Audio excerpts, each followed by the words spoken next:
Thanks for joining us. Can you introduce yourself for our new viewers? My name is Emily Boyd. I'm director of the Lund University Center for Sustainability Studies at Lund University. And I've been a lead author of the working group to IPCC assessment on impacts, adaptation, and vulnerability relating to climate change.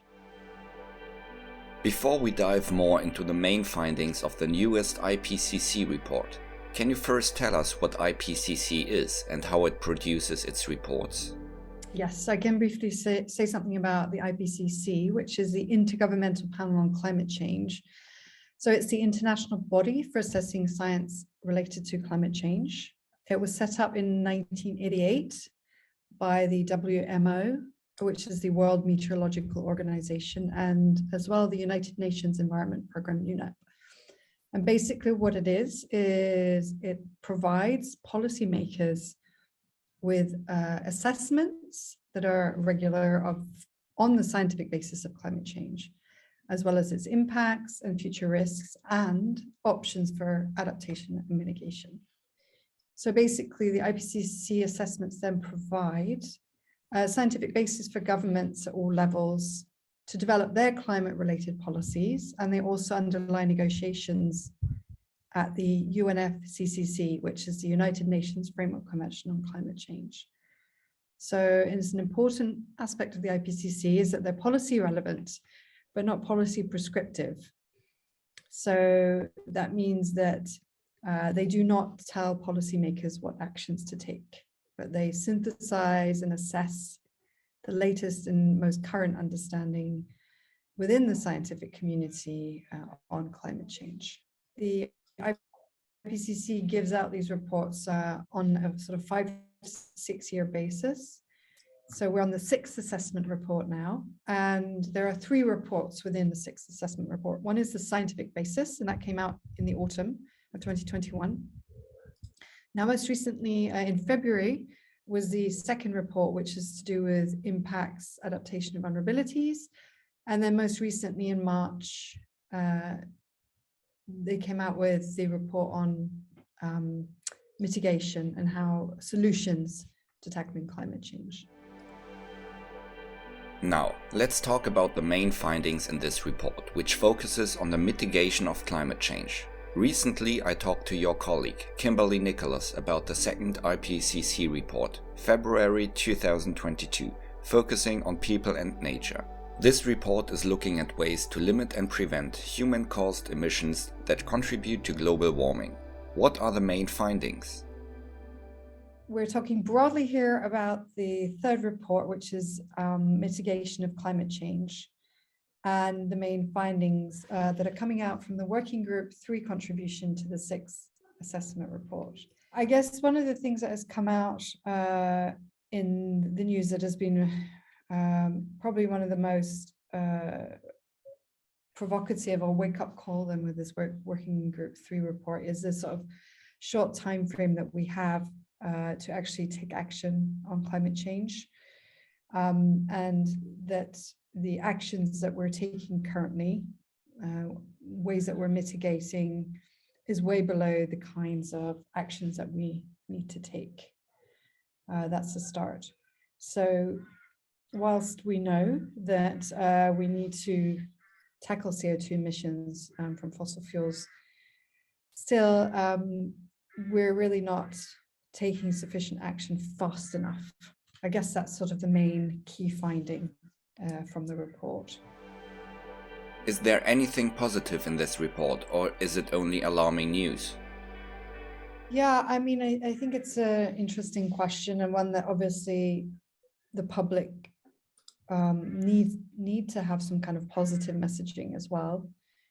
I think that within the Working Group 2 report, I think one of the positive messages there was that there is the possibility for our institutions, our local governments, business, NGO sector and so on, to actually take action. There is actually feasibility for the way we organize ourselves to take action on climate change. And you can flip it around and see there is a window here. So, where there are activities going on in terms of trying to make cities greener or trying to reduce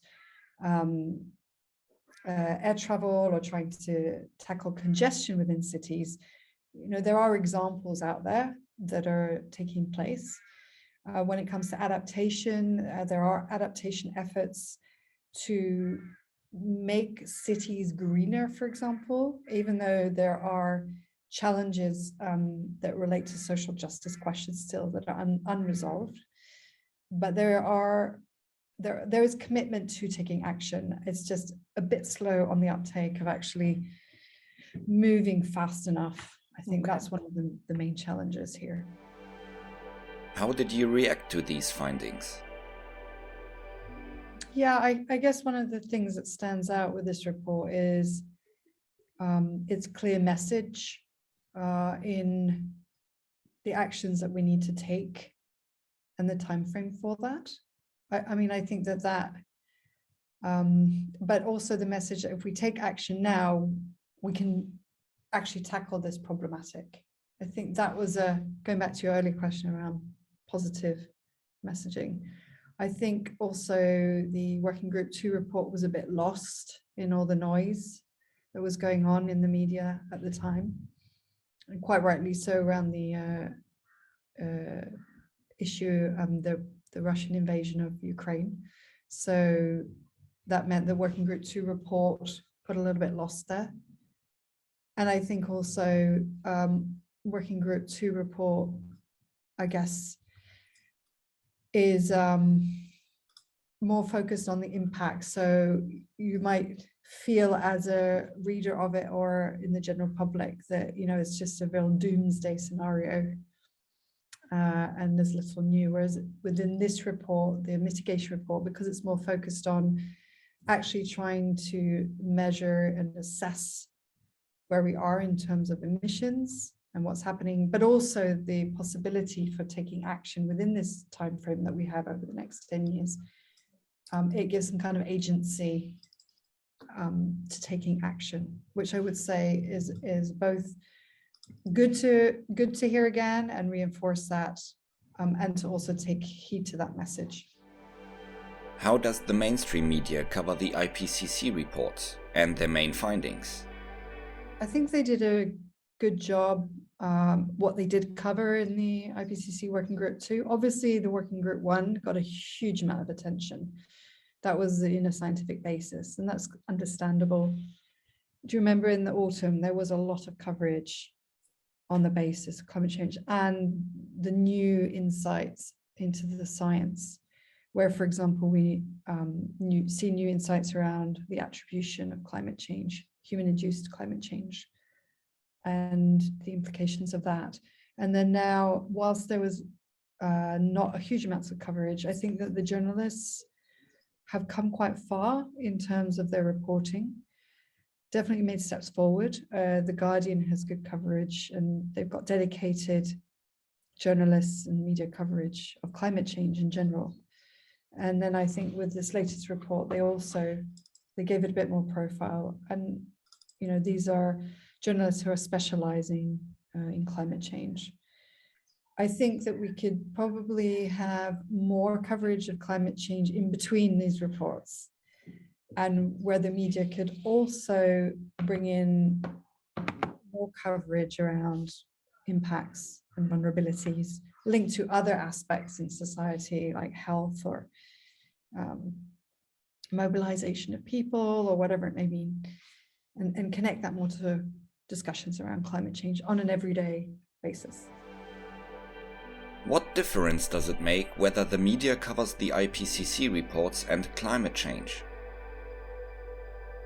I think the media has a huge role in informing the public. And I think that they also influence perceptions and popular discussions. So there they have a very important role in mediating what comes through. Not just the newspapers. Newspapers, perhaps coverage of climate change has gone down a bit in the last few years. It's picking up again, according to research But social media has taken a really influential role here in discussing and mediating the news. And obviously you also have other forms of misinformation on these issues, which is also mediated through different news channels and social media channels. A statement from an author of the report. It's now or never if we want to limit global warming to 1.5 degrees Celsius.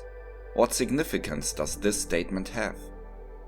The target 1.5 is set at a level at which if we can curb our emissions to stay within 1.5 degrees, we will, in sort of layman's language, we'll be able to manage that level of warming.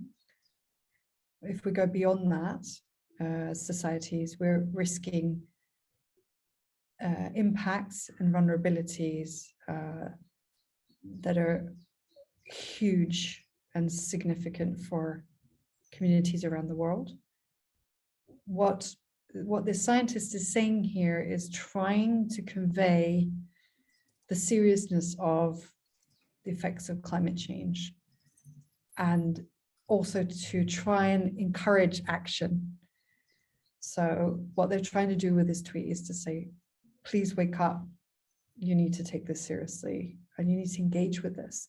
Now, whether or not that strategy works is another question. And whether this kind of information leads to action directly is something that we see in the research, not necessarily the case. But I think scientists are increasingly feeling that many of them feel like they need to share that knowledge that they have with people directly. And so I guess they use social media themselves. Last question. Let's end the interview solution oriented.